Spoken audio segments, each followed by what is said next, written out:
ಈಗ ಇದೇ ವಿಚಾರಕ್ಕೆ ಸಂಬಂಧಪಟ್ಟಂತೆ ಉಸ್ತುವಾರಿ ಸಚಿವರು ಮಧು ಬಂಗಾರಪ್ಪ ಅವರು ಏನ್ ಹೇಳಿದ್ದಾರೆ ನೋಡೋಣ ಬನ್ನಿ. ಈಗ ರಾಜೀನಾಮೆ ಕೊಟ್ಟಿದ್ದಾರೆ. ಮನೆ ಭೂಮಿ ನಿಗಮದ ಅಭಿವೃದ್ಧಿ ಅಧ್ಯಕ್ಷರು ರಾಜೀನಾಮೆ ಈಗ ರಾಜೀನಾಮೆ ಕೊಟ್ಟಿದ್ದಾರೆ ಮಾನ್ಯ ಮುಖ್ಯಮಂತ್ರಿಗಳಿಗೆ. ಐ ಥಿಂಕ್ ಅವ್ರು ಬೆಳಗ್ಗೆ ಬಂದು ಕೊಟ್ಟಿದ್ದಾರೆ. ಇನ್ನು ಉಳ್ಕಿದ್ದು ಐ ಥಿಂಕ್ ಮಾನ್ಯ ಮುಖ್ಯಮಂತ್ರಿಗಳು ಅದ್ರ ಬಗ್ಗೆ ತೀರ್ಮಾನವನ್ನು ಮಾಡ್ತಾರೆ. ಸಾಕಷ್ಟು ವಿಳಂಬ ಆಗ್ತಾ ಇತ್ತು. ಏನು ವಿಳಂಬ ಆಗ್ತಾ ಇತ್ತು? ಬಿಜೆಪಿ ಕೂಡ ವಿಳಂಬನ ಏನ್ ನನ್ನ ಎದುರುಗಡೆ ಇವತ್ತು ಬೆಳಗ್ಗೆ ನನಗೂ ಗೊತ್ತಿರಲಿಲ್ಲ. ಪಾಪ ಅವ್ರು ಬಂದು ಕೊಟ್ಟೋಗಿದ್ದಾರೆ. ಇನ್ನು ಉಳ್ಕಿದ್ದು ಇನ್ವೆಸ್ಟಿಗೇಷನ್ ಮಾಡಿ ಅಂತ ಅವರೇ ಕೊಟ್ಟಿದ್ದಾರೆ ಅಂತೇಳಿ ನಾನು ಮಾಹಿತಿ ಬಂತು. ಆಯ್ತು, ಮಾಡ್ಕೊಳ್ಳಿ. ಭೂಮಿ ನಿಗಮದ ಅಭಿವೃದ್ಧಿ ಅಧ್ಯಕ್ಷರು ರಾಜೀನಾಮೆ ಈಗ ರಾಜೀನಾಮೆ ಕೊಟ್ಟಿದ್ದಾರೆ ಮಾನ್ಯ ಮುಖ್ಯಮಂತ್ರಿಗಳಿಗೆ. ಐ ಥಿಂಕ್ ಅವ್ರು ಬೆಳಗ್ಗೆ ಬಂದು ಕೊಟ್ಟಿದ್ದಾರೆ. ಇನ್ನು ಉಳ್ಕಿದ್ದು ಐ ಥಿಂಕ್ ಮಾನ್ಯ ಮುಖ್ಯಮಂತ್ರಿಗಳು ಅದ್ರ ಬಗ್ಗೆ ತೀರ್ಮಾನವನ್ನು ಮಾಡ್ತಾರೆ. ಸಾಕಷ್ಟು ವಿಳಂಬ ಆಗ್ತಾ ಇತ್ತು. ಏನು ವಿಳಂಬ ಆಗ್ತಾ ಇತ್ತು? ಬಿಜೆಪಿ ಕೂಡ ವಿಳಂಬನ ಏನ್ ನನ್ನ ಎದುರುಗಡೆ ಇವತ್ತು ಬೆಳಗ್ಗೆ ನನಗೂ ಗೊತ್ತಿರಲಿಲ್ಲ. ಪಾಪ ಅವ್ರು ಬಂದು ಕೊಟ್ಟೋಗಿದ್ದಾರೆ. ಇನ್ನು ಉಳ್ಕಿದ್ದು ಇನ್ವೆಸ್ಟಿಗೇಷನ್ ಮಾಡಿ ಅಂತ ಅವರೇ ಕೊಟ್ಟಿದ್ದಾರೆ ಅಂತೇಳಿ ನಾನು ಮಾಹಿತಿ ಬಂತು. ಆಯ್ತು, ಮಾಡ್ಕೊಳ್ಳಿ. ಭೂಮಿ ನಿಗಮದ ಅಭಿವೃದ್ಧಿ ಅಧ್ಯಕ್ಷರು ರಾಜೀನಾಮೆ ಈಗ ರಾಜೀನಾಮೆ ಕೊಟ್ಟಿದ್ದಾರೆ ಮಾನ್ಯ ಮುಖ್ಯಮಂತ್ರಿಗಳಿಗೆ. ಐ ಥಿಂಕ್ ಅವ್ರು ಬೆಳಗ್ಗೆ ಬಂದು ಕೊಟ್ಟಿದ್ದಾರೆ. ಇನ್ನು ಉಳ್ಕಿದ್ದು ಐ ಥಿಂಕ್ ಮಾನ್ಯ ಮುಖ್ಯಮಂತ್ರಿಗಳು ಅದ್ರ ಬಗ್ಗೆ ತೀರ್ಮಾನವನ್ನು ಮಾಡ್ತಾರೆ. ಸಾಕಷ್ಟು ವಿಳಂಬ ಆಗ್ತಾ ಇತ್ತು. ಏನು ವಿಳಂಬ ಆಗ್ತಾ ಇತ್ತು? ಬಿಜೆಪಿ ಕೂಡ ವಿಳಂಬನ ಏನ್ ನನ್ನ ಎದುರುಗಡೆ ಇವತ್ತು ಬೆಳಗ್ಗೆ ನನಗೂ ಗೊತ್ತಿರಲಿಲ್ಲ. ಪಾಪ ಅವ್ರು ಬಂದು ಕೊಟ್ಟೋಗಿದ್ದಾರೆ. ಇನ್ನು ಉಳ್ಕಿದ್ದು ಇನ್ವೆಸ್ಟಿಗೇಷನ್ ಮಾಡಿ ಅಂತ ಅವರೇ ಕೊಟ್ಟಿದ್ದಾರೆ ಅಂತೇಳಿ ನಾನು ಮಾಹಿತಿ ಬಂತು. ಆಯ್ತು, ಮಾಡ್ಕೊಳ್ಳಿ. ಭೂಮಿ ನಿಗಮದ ಅಭಿವೃದ್ಧಿ ಅಧ್ಯಕ್ಷರು ರಾಜೀನಾಮೆ ಈಗ ರಾಜೀನಾಮೆ ಕೊಟ್ಟಿದ್ದಾರೆ ಮಾನ್ಯ ಮುಖ್ಯಮಂತ್ರಿಗಳಿಗೆ. ಐ ಥಿಂಕ್ ಅವ್ರು ಬೆಳಗ್ಗೆ ಬಂದು ಕೊಟ್ಟಿದ್ದಾರೆ. ಇನ್ನು ಉಳ್ಕಿದ್ದು ಐ ಥಿಂಕ್ ಮಾನ್ಯ ಮುಖ್ಯಮಂತ್ರಿಗಳು ಅದ್ರ ಬಗ್ಗೆ ತೀರ್ಮಾನವನ್ನು ಮಾಡ್ತಾರೆ.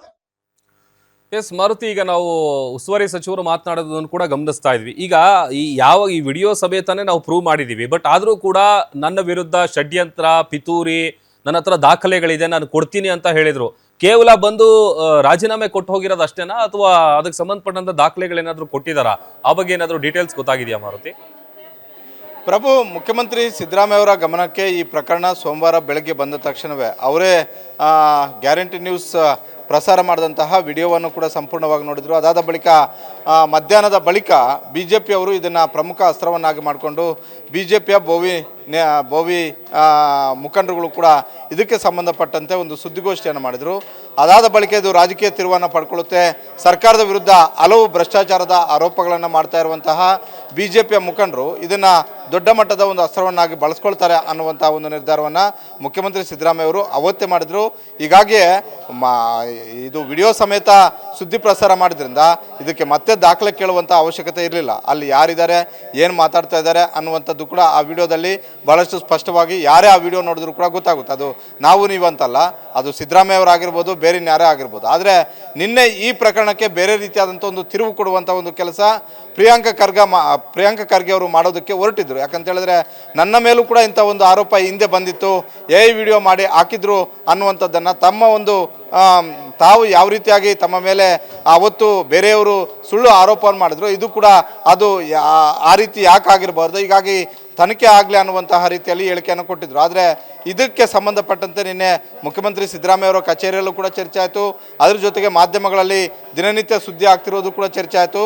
ನಿನ್ನೆ ಕ್ಯಾಬಿನೆಟ್ ಸಭೆ ಮುಗಿದ ಬಳಿಕ, ಅಂದರೆ ನಿನ್ನೆ ಬೆಳಗ್ಗೆ 12 ಗಂಟೆಯಿಂದಲೂ ಕೂಡ ಸಂಜೆ 5 ಗಂಟೆವರೆಗೂ ಕೂಡ ಸುದೀರ್ಘ ಕ್ಯಾಬಿನೆಟ್ ಸುಮಾರು 72 ವಿಚಾರಗಳ ಬಗ್ಗೆ ಕ್ಯಾಬಿನೆಟಲ್ಲಿ ಬ್ಯುಸಿಯಾಗಿದ್ದರು. ಅದಾದ ಬಳಿಕ ಸಂಜೆ 7 ಗಂಟೆಗೆ ಮತ್ತೆ ತಮ್ಮ PS ವೆಂಕಟೇಶಯ್ಯ ಮತ್ತು ಪ್ರಭಾಕರ್ ಇಬ್ಬರ ಜೊತೆನೂ ಕೂಡ ಮುಖ್ಯಮಂತ್ರಿ ಸಿದ್ದರಾಮಯ್ಯ ಅವರು ಮಾತಾಡಿರುವಂಥದ್ದು. ಆಗ ರವಿಕುಮಾರ್ ಯಾವ ಕಾರಣಕ್ಕೋಸ್ಕರ ಇನ್ನೂ ಕೂಡ ಹಿಂದೇಟು ಆಗ್ತಿದ್ದಾರೆ ಅನ್ನುವಂಥ ಒಂದು ಪ್ರಶ್ನೆಗಳನ್ನು ಕೂಡ ಮಾಡಿದ್ರು ಅನ್ನುವಂಥ ಒಂದು ಮಾಹಿತಿ ಗ್ಯಾರಂಟಿ ನ್ಯೂಸ್ಗೆ ಸಿಕ್ಕಿರೋದು. ಹೀಗಾಗಿ ಇವತ್ತು ಡೆಡ್ಲೈನನ್ನು ಕೊಟ್ಟಿದ್ರು. ಒಂದು ವೇಳೆ ಇವತ್ತು ನೀನು ಬಂದು ರಾಜೀನಾಮೆ ಕೊಡದೇ ಇದ್ದರೆ ನಿನ್ನನ್ನು ಮುಲಾಜಿಲ್ಲದೆ ಕಿತ್ತು ಬಿಸಾಕ್ತೀನಿ ಅನ್ನುವಂಥ ಒಂದು ಎಚ್ಚರಿಕೆಯನ್ನು ಕೊಟ್ಟಿದ್ದರು. ಹೀಗಾಗಿಯೇ ತಮ್ಮ ನಿಗಮ ಸ್ಥಾನಕ್ಕೆ ರವಿಕುಮಾರ್ ಅವರು ರಾಜೀನಾಮೆಯನ್ನು ಕೊಟ್ಟಿರುವಂಥದ್ದು. ಈ ಹಿನ್ನೆಲೆಯಲ್ಲಿ ಯಾಕಂತ ಹೇಳಿದ್ರೆ ವಿಡಿಯೋ ಇತ್ತು, ಆತ ಅಲ್ಲಿ ಯಾರು ಮಾತಾಡ್ತಿರೋದು ಯಾರು ಅಂತಲೂ ಗೊತ್ತಿತ್ತು, ಬೇರೆಯವರು ಯಾವುದೋ ಕೆಲಸ ಕೇಳ್ತಿದ್ದಾರೆ, ಅದಕ್ಕೆ ಇಷ್ಟ ಆಗುತ್ತೆ, ಇಷ್ಟು ನಿಗದಿ ಮಾಡಿದ್ದೀವಿ ಅನ್ನುವಂಥದ್ದನ್ನು ಆ ವಿಡಿಯೋದಲ್ಲಿ ಭಾಳಷ್ಟು ಸ್ಪಷ್ಟವಾಗಿ ಹೇಳ್ತಿದ್ದಾರೆ. ಇದಕ್ಕಿಂತ ಮಿಗಿಲಾದಂಥ ಒಂದು ದಾಖಲೆ ಸಿದ್ದರಾಮಯ್ಯ ಅವ್ರಿಗೇನು ಅವಶ್ಯಕತೆ ಇರಲಿಲ್ಲ. ಈ ವಿಡಿಯೋ ಪ್ರಸಾರವಾದ ದಿನದಲ್ಲೇ ಬಹಳಷ್ಟು ಸ್ಪಷ್ಟವಾಗಿ ಅವ್ರಿಗೆ ಗೊತ್ತಾಗಿತ್ತು. ಆ ಕ್ಷಣದಲ್ಲೇ ನಿರ್ಧಾರ ಮಾಡಿದ್ರು ಈ ವಿಕೆಟ್ ಅನ್ನ ಬೀಳಿಸಲೇಬೇಕು ಅಂತ. ಜೊತೆಗೆ ಹೀಗಾಗಿ ಸರ್ಕಾರಕ್ಕೆ ಆಗುವಂತ ಒಂದು ಡ್ಯಾಮೇಜ್ ಅನ್ನ ಕಡಿಮೆ ಮಾರುತಿ ಅವರೇ ಹಾಗೆ ಇರಿ, ನಾನು ಮತ್ತೆ ಮಾತನಾಡಿಸ್ತೀನಿ. ಒಂದು ಅಪ್ಡೇಟ್ ಸಿಗ್ತಾ ಇದೆ.